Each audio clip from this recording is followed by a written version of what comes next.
aujourd'hui c'est le tome 1 et 2 de Mushoku Tensei de Fukizawa Yukota, d'après l'œuvre de Rifujin Magonote, puisque ce merveilleux manga est une adaptation d'un light novel.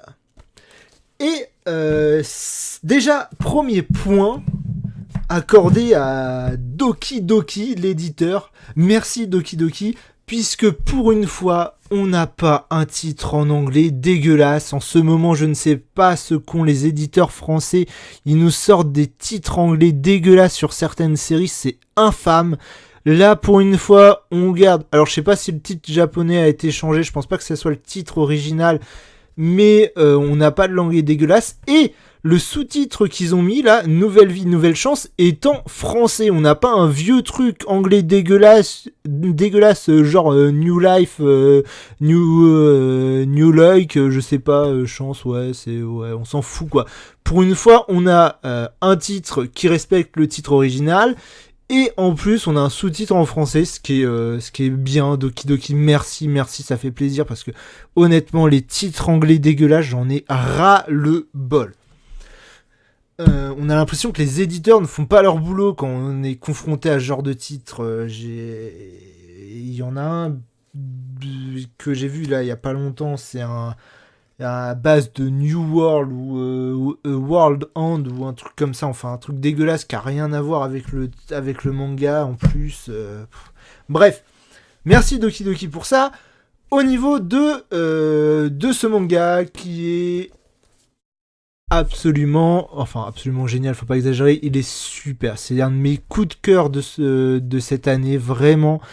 Voilà quoi, c'est un coup de cœur vraiment. Alors pour savoir, à la base j'ai commencé à lire sur internet via les sites de Scantrad, d'où l'importance des sites de Scantrad, parce que à la base ça, donc on part sur un otaku qui meurt dans un accident et qui donc se réincarne en enfant dans un monde heroic fantasy.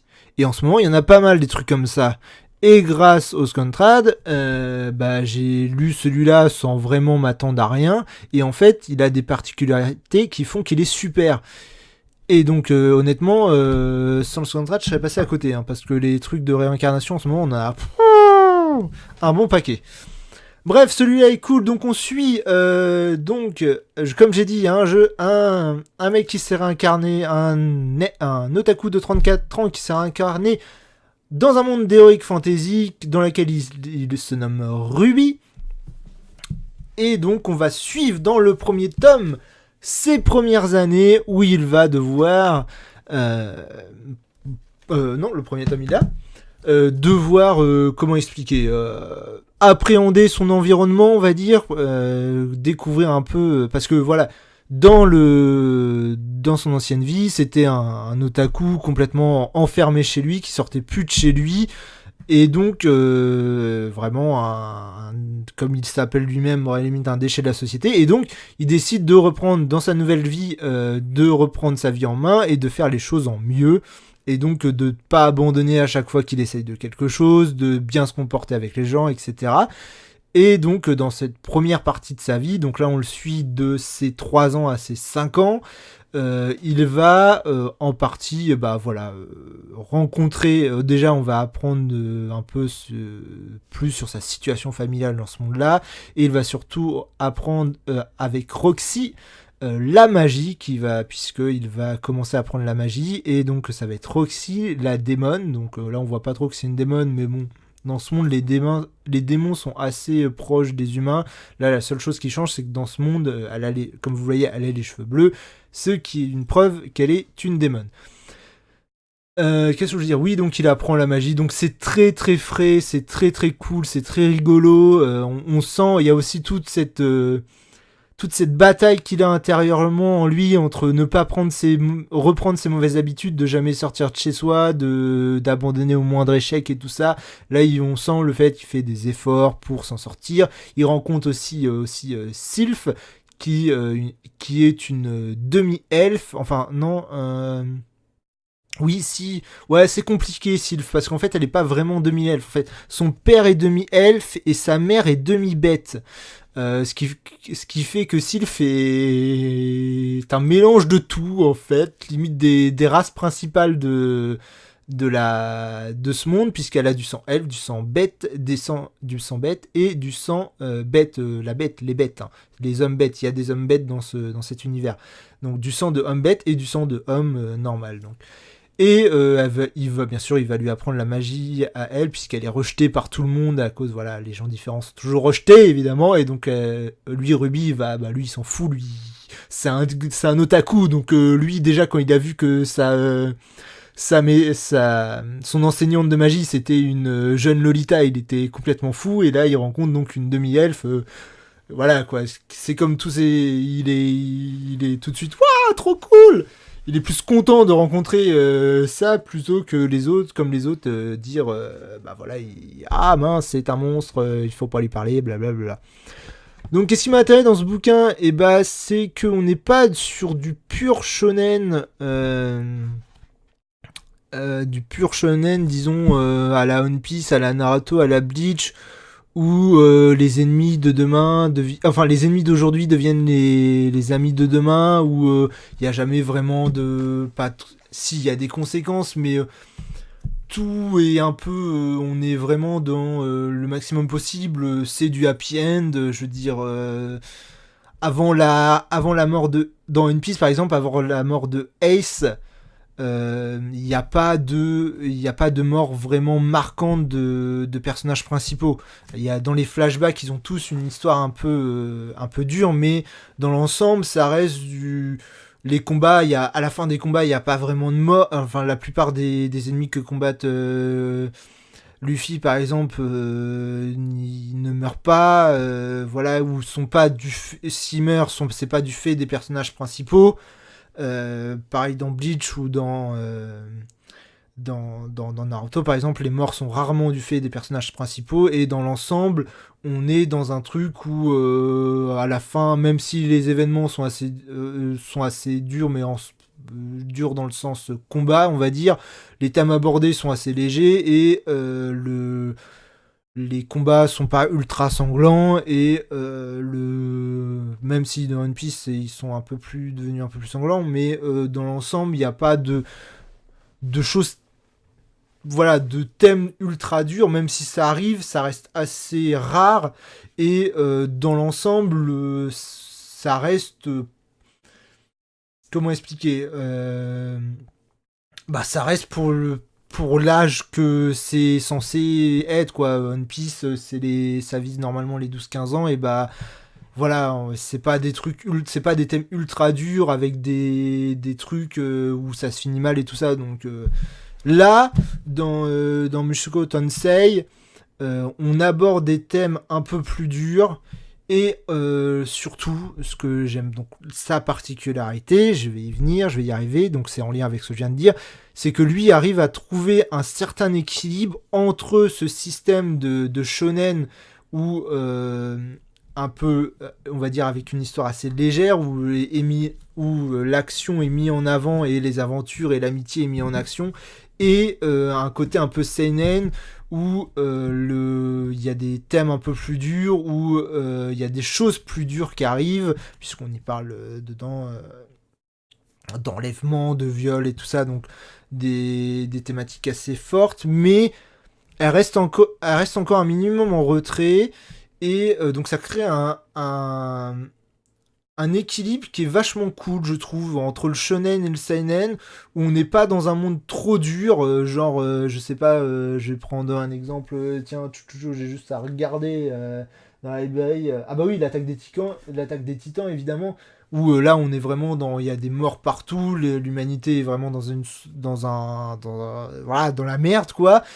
Donc voilà, où c'est vraiment la merde. Là, on va dire, on est entre les deux. On est entre le shonen basique et le seinen un peu dur. Et Mushoku Tensei se place entre les deux de façon extrêmement bien. Bah alors, dans le premier tome et dans même le deuxième tome, Vous allez me dire, bah, c'est bizarre, on retrouve pas trop ce qu'il a dit. Bien sûr, là, je parle un peu des tomes qui arrivent après. Les premiers tomes sont assez shonen, même si on, on- on entreperçoit que le manga va pas toujours être rose.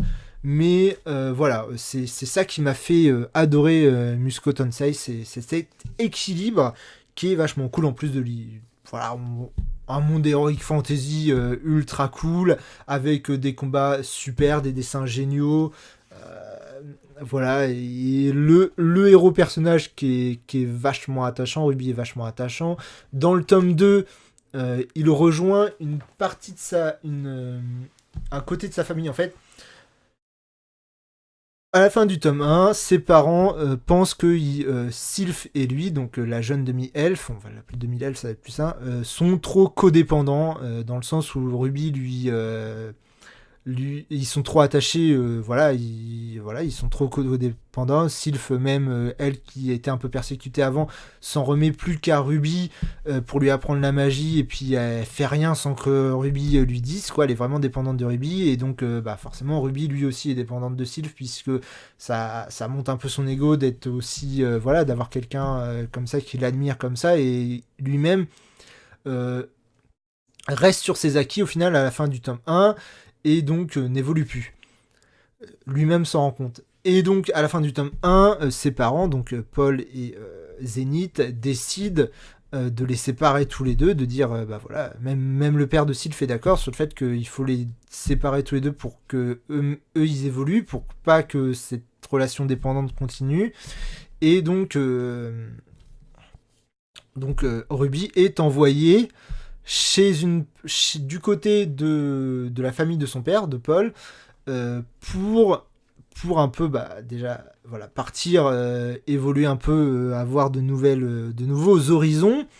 Et en plus, ça va lui servir aussi à donc être le tuteur en magie de la jeune Eris, qui est donc une cousine à lui, on va dire, puisque déjà, attends, son grand-père à Eris, c'est l'oncle de Paul, donc ça doit être une cousine au deuxième, troisième degré, un truc comme ça, je saurais pas dire quoi, comment ça s'appelle, mais bon, c'est de sa famille éloignée, et donc il doit être tuteur de cette jeune Eris pour récolter de l'argent suffisamment, pour gagner de l'argent, pour aller dans une académie de magie, et cette fois récolter suffisamment d'argent pour que Sylph et lui aillent à cette académie de magie. Sauf que Eris est une véritable démon qui sait peut-être ni lire ni écrire, mais que son grand-père a surprotégé, donc qui fait ce qu'elle veut. Et tout le premier tome, toute la première partie du tome est très drôle, puisque ça va être Ruby qui va essayer de dompter Eris, on va dire, pour la calmer un peu, pour qu'elle commence à apprendre la magie, qu'elle commence à suivre ses leçons aussi, puisqu'il lui donne aussi des leçons particulières de lecture et de calcul, puisque lui sait lire et écrire, hein, à la base c'est un homme de 34 ans qui a gardé tous ses souvenirs, et donc il maîtrise l'écriture et la lecture et les mathématiques de base, largement de base, quoi. Pour un monde d'heroic fantasy du Moyen-Âge, je veux dire, il est surintelligent, le mec, hein.